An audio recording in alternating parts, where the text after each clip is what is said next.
So పక్క రాజమండ్రి అమ్మాయి. ఓ so మీది సార్? తిరుపతి. తిరుపతి. అదే మీ భాష చూస్తేనే అర్థమైపోయింది నాకు. Born and brought Tirupati. వాళ్ళ మొత్తం వాళ్ళ నాన్నగారు వాళ్ళంతా తిరుపతి. ఓకే. సో తర్వాత ఇండస్ట్రీ వల్ల చెన్నైకి వచ్చారు అంతే. ఫస్ట్ వాళ్ళు వచ్చారు, Hmm. ఇండస్ట్రీ కోసం వాళ్ళు వచ్చారు. ఆ తర్వాత నా ఎంట్రీ. సో ఈయన చూస్తేనే అర్థమవుతుంది మీ మాంగారు ఎంత స్ట్రిక్ట్ ఆఫీసర్. ఈయన స్ట్రిక్టే లేరు పాపం. ఈయన చాలా ఈయన స్ట్రిక్ట్ ఓన్లీ దీని దగ్గరే అది కూడా ఆయనే, ఈయన లేరు. లేదా? మొత్తం ఆ చక్రం అంతా మా అత్తయ్య గారు. అలా తిప్పారు కాబట్టి ఇప్పుడు 500 కోట్ల ఆస్తులు ఉన్నాయి మీనా గారికి.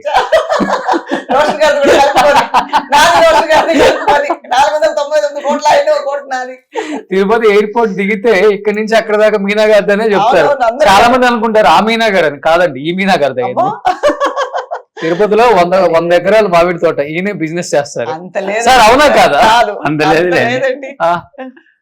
ఏదో కొంచెం ఉంది అంతే. సో ప్రాపర్టీస్ అంతా ఎక్కువ ఇన్వెస్ట్మెంట్ తిరుపతి. అంతా తిరుపతిలోనే పెట్టాను. మంచిది అది.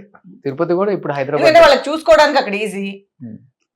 అందుకని తిరుపతి అనేది వాళ్ళకి ఎక్కువ ఇష్టం. చెన్నైలో కూడా ఉంది ఇల్లు సైట్.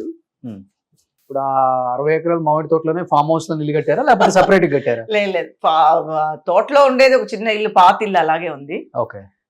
మేము ఇప్పుడు వేరే చోట ఇల్లు కట్టుకున్నాము. ఓకే.